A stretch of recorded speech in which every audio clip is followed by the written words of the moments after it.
Apple will launch the iPhone 15 Pro on September 13, according to 9to5Mac, and while they didn't say whether the phone would launch with an exclusive set of unsatisfying GIFs, it wouldn't surprise me. September 15th is a Friday. It's right there. I'm Riley Murdoch, this is TechLinked, and this is a render of the iPhone 15 Pro posted by Ian Zelbo on Twitter, showing a noticeably smaller bezel than the 14 Pro. An obviously misleading post that Twitter's community notes could not let stand without linking to a clarifying article written by Ian Zelbo.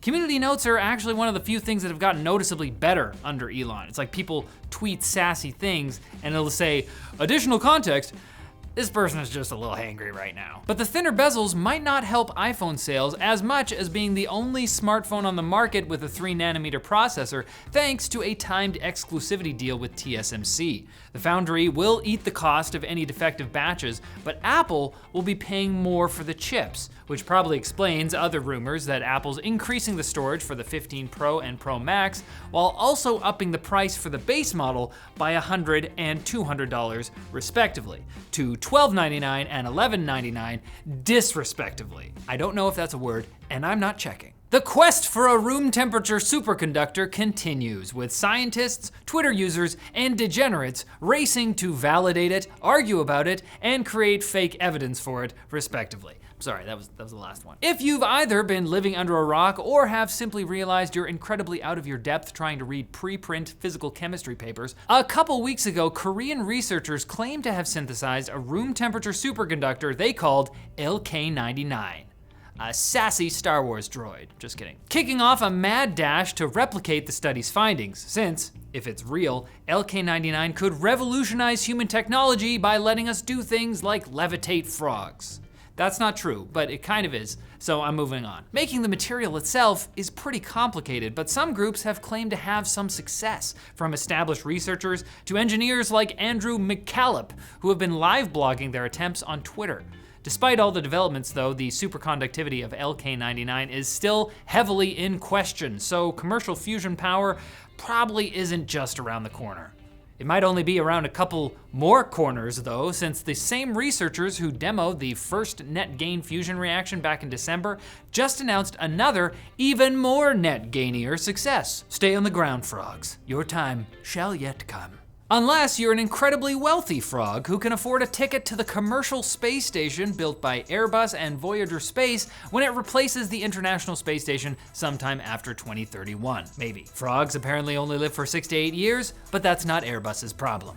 The proposed station, called Starlab, was originally a joint project between Colorado-based Voyager Space and Lockheed Martin, but the latter is being downgraded to a supplier. European aerospace giant Airbus is replacing them as the designer and builder of Starlab, bringing closer ties with the European Space Agency, or ESA, to the project. Starlab is receiving the largest funding award given by NASA towards many such proposed space stations, continuing the space industry's current trend of having private companies with names like Axiom Space, that's a real one, spearhead humanity's starward expansion. Because that always went quite well in my favorite space documentaries. You know, like Alien. They confirmed we're not alone. They can do the things we can't. Now it's time for Quick Bits, brought to you by the Ridge Wallet, whose compact and slim design allows you to carry your essential cards and cash without weighing you down. I mean, you would hate that. You're always on the go. I know you so well. With RFID blocking technology, your cards are protected from digital theft, and the Ridge Wallet is made from high quality materials like titanium, carbon fiber, and aluminum, ensuring its durability. Upgrade your everyday carry with the Ridge Wallet and enjoy the freedom of a minimalist lifestyle, which comes with the bonus feeling of superiority. Check them out at the link below and use the code LINKED at checkout for free shipping and 10% off your purchase. This Quick Bits intro ain't what it used to be. Because they're all different. We never do the same one. Because AMD's next-gen RDNA 4 gaming graphics cards won't compete with NVIDIA's high-end models, according to Twitter leaker Kepler, causing some people, I imagine, to freak out. But as Kepler tweeted, yes, I'm still calling them tweets, AMD has actually used this strategy numerous times in the past. Team Red's Polaris-based RX 400 and 500 series were praised on their price to performance, despite avoiding a direct toe-to-toe with NVIDIA's RTX 1080. It's why TechLink doesn't benchmark GPUs. Linus Tech Tips does that. We just stay in our lane of, pulling things out of our ass. In other GPU news, Intel announced their graphics drivers will now collect telemetry by default, causing a bit of a fuss among those who thought this meant their GPUs would start spying on them and selling their data to advertisers.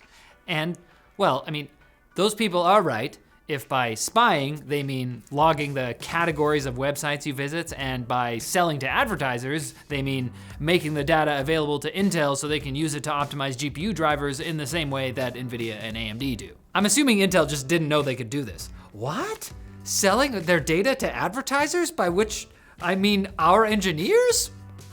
No. OpenAI has provided a way for website admins to block the company's web crawler, called GPT-Bot, from scraping their websites for AI training data. Wow, pretty big of OpenAI to allow this. Although they did already scrape the entire web to train their existing models. But it's like a bunch of kids promising to not throw a bag of turds at your front door if you don't want them to, after they already did it about a dozen times. And I would have to admit that I would appreciate them saying that. YouTuber MrBeast, aka Jimmy Donaldson, has been sued by Virtual Dining Concepts, VDC, the company that operated the YouTuber's ghost kitchen restaurant chain, for failing to follow through with his contractual obligations. Obligations that Donaldson tried to get out of by first suing VDC himself a week ago over, among other things, burger quality. It's a big issue. This really is not tech news, but I'm putting it in because maybe this might end the abomination that is ghost kitchens through the power of corporations and rich people suing each other. It's all any of us can hope for. And despite everyone agreeing that it's probably not gonna happen, Elon Musk seems to think his fight with Mark Zuckerberg is still on, tweeting that he's lifting weights at work in preparation. Zuck replied on, of course, Threads, saying his suggested date of August 26th wasn't confirmed, suggesting the fight be streamed on a more reliable platform than Twitter. I don't know whether he means Threads or Facebook there, because what? And calling out Musk's tweets as akin to his famous claim of having funding secured to buy Twitter, which he only did after being forced to, basically. Sure enough, yesterday Musk tweeted that the exact date is still in flux and he may require surgery before the fight can happen, which I can only assume means he's getting a Neuralink installed so he can activate cyborg reflexes, like in Cyberpunk. I don't know, that's the only way he's beating Zuck.